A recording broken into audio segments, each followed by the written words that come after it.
Hey girls. Hey Abby. girl. Welcome guys. Today we are talking about healthy, beautiful hair at any age or stage. Stay tuned.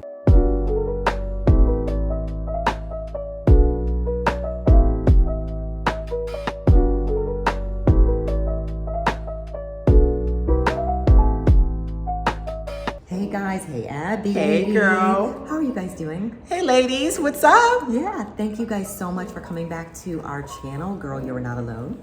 And today we are talking about healthy hair at any age. Yeah. And we know that's a difficult conversation because our hair is our crowning Glory, right? Yes. As we were talking about this, it reminded me of, I don't know if you guys are aware that Jada Pinkett Smith announced last year that she was experiencing total hair loss, and recently she shaved off all of her hair. I did not know that was the reason for her shaving her hair off. She had, wow. She was losing her hair in chunks. Yeah. And finally, I think it just got to the point where she was wearing wraps and things, but I think finally it just got to the point where she was going to shave. Oh, I had no idea that was the reason. Very recently. She announced that last year. Yeah. And she talked about the struggle of, she'd always had beautiful hair. I can remember pictures of her coloring it and dyeing it. You never knew what you were going to expect. Exactly. It was so beautiful. By the way, she can only has the head for to shave it off, head. Right? Well, oh my God, I look like an alien. But we know that at this stage, hair loss because of hormone changes, because of different medications, can cause some hair loss. So we just wanted to give you our tips for maintaining our hair, our hairstyles, and we'd love for you to share them. And hair options. And hair options. Because girl, I love a good wig, absolutely, right? And how to care for those. Okay? Absolutely. So the first tip is to find someone that you trust. I know all y'all DIYers out there, I feel you. But I think when you first start your hair journey, your healthy hair journey, I really think you need to invest in a good hairstylist. It's like I would never try to do my own acrylics. Right. I don't have the expertise. I would look crazy. My fingers would be stuck together, right? So I don't know why we don't invest in finding that person, and make sure, I would say one of the things in finding one is making sure that they want to do the kind of style that you want. So go there, make sure that you can have a consultation with them. Yes. Talk about your hair journey thus far, and talk to them about where you want to go with your hair. So I did that when I went natural with my hair the first time. And I talked to her about I wanted to go natural and how we were going to do that, where we're going to do the big chop, whatever it was. We decided on that together. Right. So they have to have a consultation with you on your hair. Yeah. I've had that same journey too. I wear a lot of wigs now simply because my hair is natural. Yeah. We live in South Florida.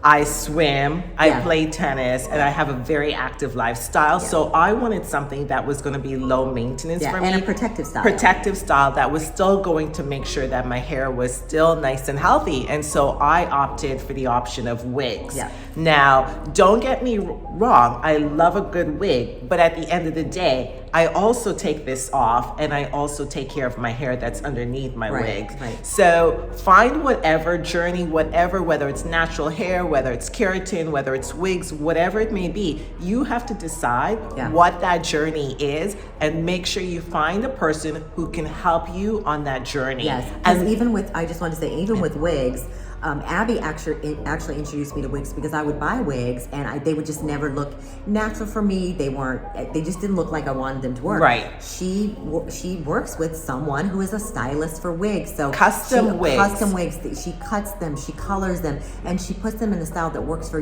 not only like your face and what style you want. So you got it. Again, it's all about finding a professional to help you on your journey. And not everyone can afford to pay for an expensive wig. You can buy wigs at the beauty stores, but make sure you take it to someone who can cut it to frame your face or whatever it may be. So again, finding that person who can go on this journey with you, and you guys can have fun along the way, right? Because out of wigs can come other options as well. Maybe you might decide, I want to do a weave, or I want to go natural. How do I make that transition? So again, just like we make sure we invest in whether it's a doctor or a dentist, invest in a good hairstylist. Yes. Yep. And even if you don't go to them all the time, go to them for that initial appointments, and then you guys can decide, maybe you only have to go, every 6 months, every 3 months, whatever it is, but definitely find a good stylist. The next one I would say is fix it and forget it. Ooh. And what I mean by that is I think we're always chasing the next best thing. Girl. And that does not always work for your hair, and that's the most important thing. Like I do enjoy wigs. I love when Abby wears them. I'm always like, where'd you get that? I get it. And like now I have her secret person that I go to, but at the same time I know that she's so good at taking care of her wigs, and she's been doing it for a long time.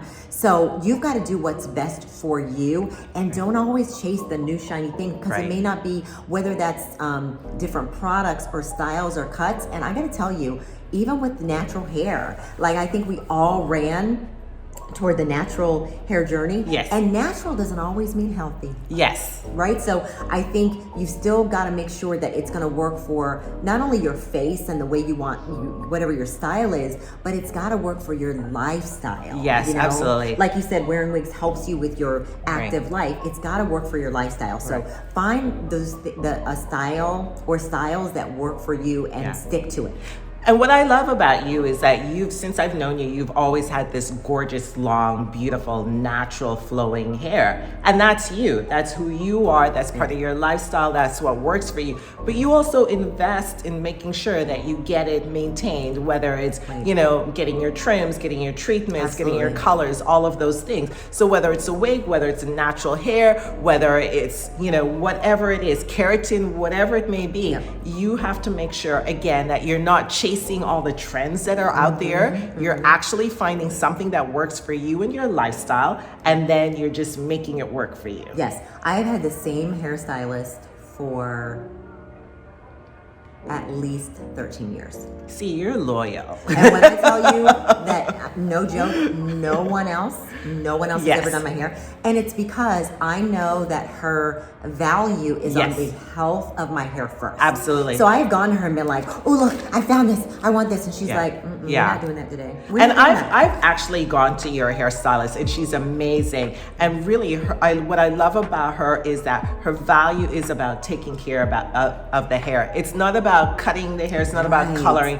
It's how do we maintain this beautiful, locks, so that you can enjoy it for however long you choose to enjoy it. Yes. So it's your agenda, not her agenda. Exactly. And I find sometimes with hairstylists, they already know what they want to do for you without even asking you questions. And some of them like to cut. And I had that experience when I moved to DC, and DC for Black women, hair is like everything. There is a amazing stylist, and your head is on this. Right. Just looking at the women walking by, like, oh my God, their hair is just gorgeous. Right. But I went to a stylist that was recommended to me, and over about 6 months, he was constantly cutting my hair. Yeah. And I had never cut my hair that much, but I realized he didn't want to do my hair. He didn't want to do long hair. He did. So over time, he was just trying to get my hair to a length that would work for him. Oh. So you've got to make sure your stylist wants what you want and is on your agenda and not on your own agenda. Absolutely. What's another tip? The next one for me is just stick with the basics. So for me, one of the things that really keeps my hair healthy is plain olive oil, believe that or not. Believe it or not, virgin olive oil. I mix it with water when my hair is natural, and I just kind of spray it. And even when my hair is like this, I have a keratin in my hair. That's another whole conversation. But I have keratin in my hair right now, but the shininess you see is very much from just olive oil, just a little bit of olive oil, wrapping my hair at night and not manipulating it a whole lot. So olive oil for me works really well. For me, it's always making sure that I moisturize my scalp. Yes. So every single night when I get home from work, or I've had a busy day and I take off my wigs or whatever, I always make sure that I'm moisturizing my scalp. So ladies, moisture, especially for us women of color, we know that our scalps can get dry, it can get flaky, whatever it is. You have to make sure that if you are wearing wigs or extensions, that you continue to moisturize, and even if you're not, that you continue to add moisture back into the hair, because that is what's going to make the hair grow. Yeah, and especially if you're active, if you're working out, swimming, all those things can be so drying to your hair. So make sure moisture for you. And again, figure out what's best for you, but moisture is a huge key. I love that. Okay. The other one is don't bend to the peer pressure. Ooh, and this child. is a big one. Because we have seen some. Ooh. Dang, it's going on. And you know, even me, like for a long time, I was wearing my hair natural, and now I have a keratin, and I know the movement toward natural hair. And by the way, no shade to natural, because my hair's still, I guess, semi-natural, even though it's in keratin. But for me, this was a lot less maintenance for me in this hot summer. We're in South Florida. To keep my hair, I found that I wasn't doing as great a job when it was natural. Okay. So just don't bend to the peer pressure. If you love your hair a certain way and you learn how to maintain it, stick with that. Yeah. Like, you know, I'll add a little bangs every once in a while, or I'll switch it up, but I don't do major shifts to my hair. I keep my hair current versus trendy, and that's the key with clothes and with your hair. Well, my tip is, if you do want to follow the trend, buy a wig. Wig it up.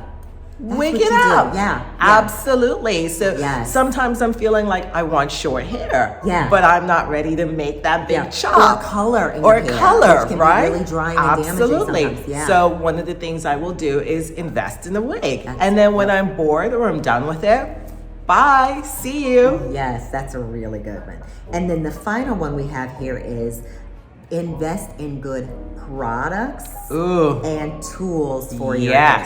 Yes. Yeah. Girl, let's talk about the products, because I know you're big when it comes to like not cheaping yourself, or, you know, not shortchanging yourself when it comes to investing in good hair products. Yes, and I can tell you a couple. So my higher end ones, I kind of switch back and forth between Aveda and Nexus. Now granted, there's a million other on the market, but getting back to number 3, fix it and forget it, that works for my hair, so I continue to use it. Right. There's a bunch of other products that are really great, but those are the ones that that I use for my, like, just cleansing and stuff for my hair. I also, like I said, I stick with olive oil for my moisture and water. That's a basic for me, and that tends to work. I also love the Aveda has this product that's a humectress. Okay. And it really keeps the moisture, I don't know, out of my hair, but it helps for these really humid nights and days in South Florida. That's huge for me. And then my final one is with the length of my hair, I use a Delman brush, Delman, and we'll include all these products at the bottom, but I use the Delman brush. It's even when my hair is super tangled, it like combs right through. And It's not pulling and yanking and ripping out the hair, right? Yeah. And just before you say your list, I wanted to say that Abby made a huge point earlier when we were talking about this, and that is, you know, you would never invest in.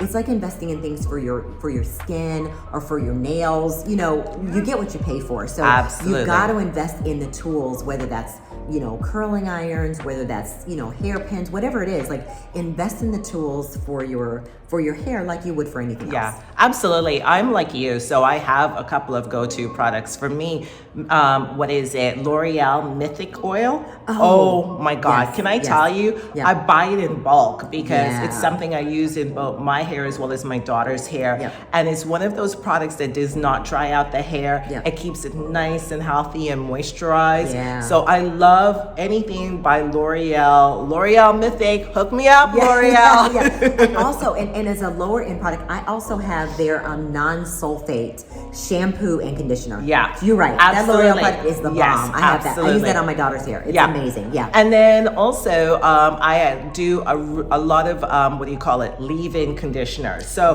whatever, I can't even think of a couple of names because I use different leave-in conditioners. So I will always make sure I use a good leave-in conditioner, a good shampoo and conditioner. Again, my go-to conditioner and shampoo is L'Oreal. But I also have to tell you, my combs that I use, like I have like, what is it? The fishtail combs. I have like the brushes that don't yank on the hair. I don't use any elastic bands in my daughter's hair or my hair. So I'm very mindful that these products, again, what are the damages they can do and how do I alleviate that? So I'm very mindful of every time I go to the store, instead of just picking up whatever I can grab, I'm like, how will this impact, or what will the impact be on my hair? Yeah, that's really smart. So you guys, we will include all of these tips and all the tools that we use. We'd love you to include yours. Try these, let us know what you think, and let us know like what do you think about when you think about like healthy hair. And also we would love to hear like some of your not so good stories, because maybe your story can help heal someone else's hair. Absolutely. And ladies, don't forget to subscribe and like this video. And remember, girl, you are not alone. Bye, ladies. See you next week. Thank you.